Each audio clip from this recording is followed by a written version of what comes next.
limite.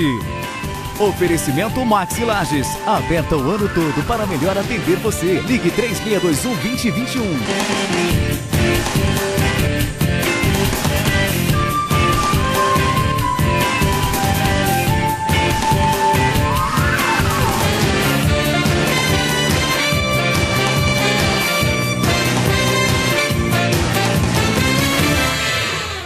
Olá, estamos começando mais um Sem Limite e nesse segundo sábado de maio nós vamos falar com você que sofre de um problema que afeta muita gente, diria milhares de pessoas em todo o mundo, a tal da enxaqueca. Estamos recebendo aqui o neurologista Dr. Mário Jorge para tirar as nossas dúvidas e as dúvidas do pessoal de casa. Muito obrigada, viu, Dr. Mário, por estar aqui com a gente. E a primeira pergunta que eu faço ao senhor é, a gente confunde muito a tal da dor de cabeça e a tal da enxaqueca.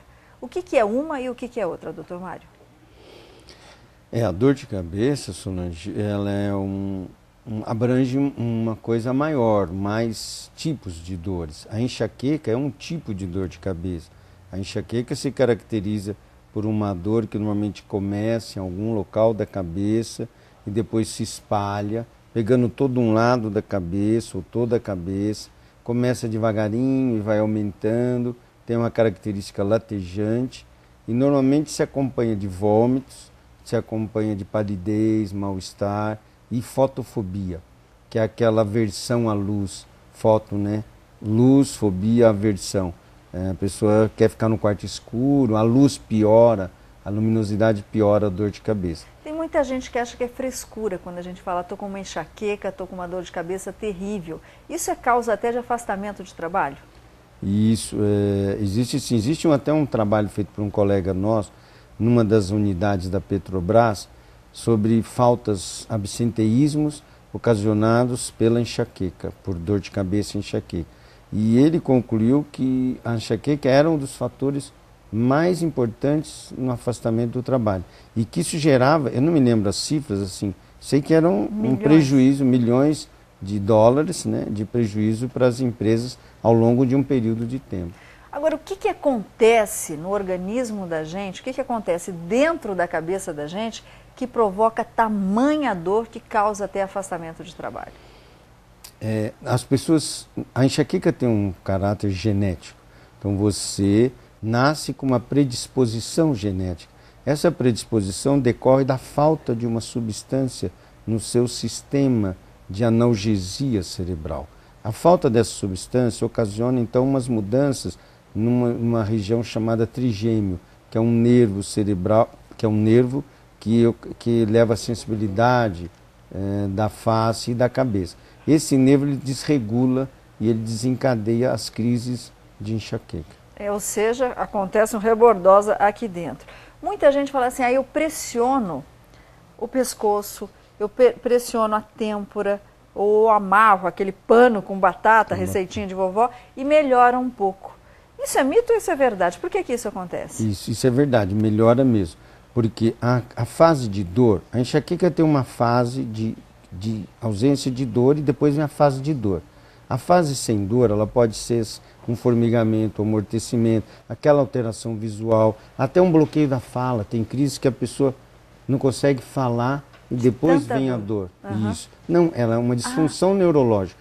É uma disfunção neurológica que precede a dor, é a aura. Aí depois vem a fase de dor. A fase de dor são as artérias aqui do couro cabeludo que ficam pulsando. Se eu apertar uma artéria que está pulsando, ela para de pulsar. Se ela para de pulsar, para de doer. Então amarrar a batata, apertar, colocar gelo. O gelo frio é vasoconstritor, ele fecha a artéria. Faz ela parar de pulsar, então melhora a dor. Então, uma dica para o pessoal de casa, está com dor de cabeça, um paninho gelado, um paninho com a batata gelada, a receita de vó, adianta sim, melhora um pouquinho o quadro. Agora, o ideal não é só combater a dor, e sim a causa, né? O que pode causar uma crise de enxaqueca? Vamos lá começar pela alimentação. Isso, dos alimentos que a gente sabe hoje, que ocasionam dor de cabeça, o mais importante é o chocolate. Olha... As bebidas alcoólicas, o vinho e outros destilados. Não é a azeitoninha, não. É a bebida alcoólica mesmo, né? Não é a empadinha, a azeitona, não é a azeitona da empada, né? Então, essas substâncias realmente desencadeiam dor de cabeça. Uma outra substância recentemente relacionada à dor de cabeça foi o suco de laranja. No suco de laranja tem uma substância chamada, os sucos cítricos, enfim, tem uma substância chamada octamina, que quando você bebe, essa octamina ela faz vasoconstrição, ela contrai. Horas depois que você tomou o suco, vem a fase de relaxamento da artéria, então a artéria fica pulsando e vem a dor. Não que você tome o suco cítrico e vá ter dor de cabeça logo em seguida. Essa dor vai aparecer algumas horas depois ou até no dia seguinte. Isso não é em todo mundo, é um enxaquecoso que tem um tipo específico de sensibilidade a essa substância. A enxaqueca tem cura, doutor Mário? A enxaqueca tem controle, Solange. Hoje a gente consegue, em 70%, 80% dos indivíduos com dor de cabeça, até mais, eu te diria, a controlar a enxaqueca. Tanto com remédio, até com botox, não sei se você já ouviu falar, você pode fazer botox para melhorar a dor de cabeça. Existem alguns trabalhos feitos, eu mesmo tenho pouca experiência com o uso de botox, em alguns casos deu muito bom resultado, outros não, mas existem várias maneiras hoje de você tratar a enxaqueca, não só com remédio, com prevenção, por exemplo, afastar as causas que normalmente te dão dor de cabeça naquela pessoa, por exemplo, o chocolate, a bebida alcoólica, atividade física. Né? Atividade física em excesso. É muito comum a gente ver, principalmente na época de verão, os atletas adoram, ou os atletas ou os falsos atletas, enfim, fazer Cooper debaixo de um sol violento, sem muita hidratação. Isso pode desencadear uma crise de enxaqueca? Se a pessoa não tem predisposição genética para isso, não. Não. Agora, o enxaquecoso, se ele não estiver bem controlado, ele normalmente pode ter dor de cabeça no atividade física em excesso e sol, né? Mais o sol. Porque a atividade física libera endorfina. E endorfina, os encefalinas, eles são os analgésicos naturais. Mas existem casos que a pessoa, por exemplo, faz exercício aeróbico e pode ter uma crise de enxaqueca depois? Pode, se ele for se ele for enxaquecoso. Se não for, não.